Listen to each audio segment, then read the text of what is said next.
We have another mission critical situation with the garden. When I initially was planting my beets, cabbage, and spinach, I didn't follow directions, admittedly. I kind of just like threw them in and was like, if it gets too big, I will replant everything. But for now, my beets are barely holding on. The nasturtiums keep some bugs away, but they are looking really sad.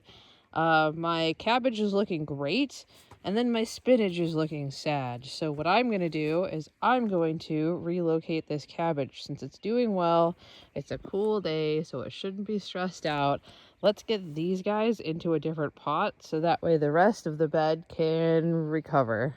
So essentially my plan with this bed right now is to get all of the plants out, put them each into their own little individual pots, and then reevaluate this bed.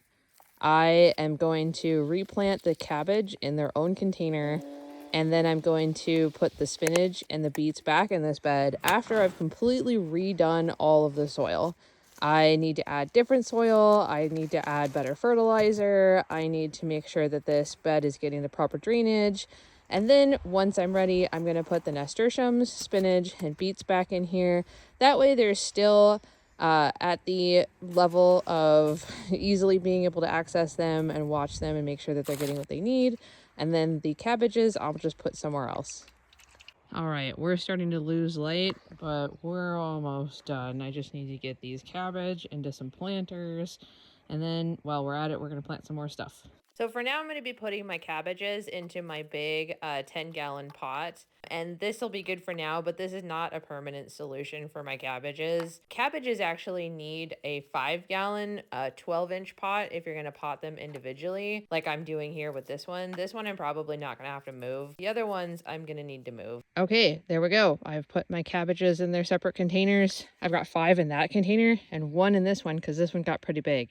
And I think going forward, I'm going to buy more of these pots and just separate them all out into their own individual containers and just go from there, just because they are attracting bugs. And I also don't really know my end goal for my garden. I do want to keep planting things. I want this to be a self-sufficient garden, but I need to actually step back and like really evaluate the room I need. I think I'm going to take over part of the lawn there, and I'm going to make an actual fence. But yeah, so since I'm already replanting things right now, I'm going to go ahead and put this U-pon into this container. This is just your, this is an 11.75 inch, but it's not very deep. This guy eventually grows into a shrub. But for now, I can put it into this container until it starts getting bigger. Then I'm going to need to think about putting it into like one of the big containers, like one of like the 10 to 15 gallon containers eventually, because it becomes a shrub.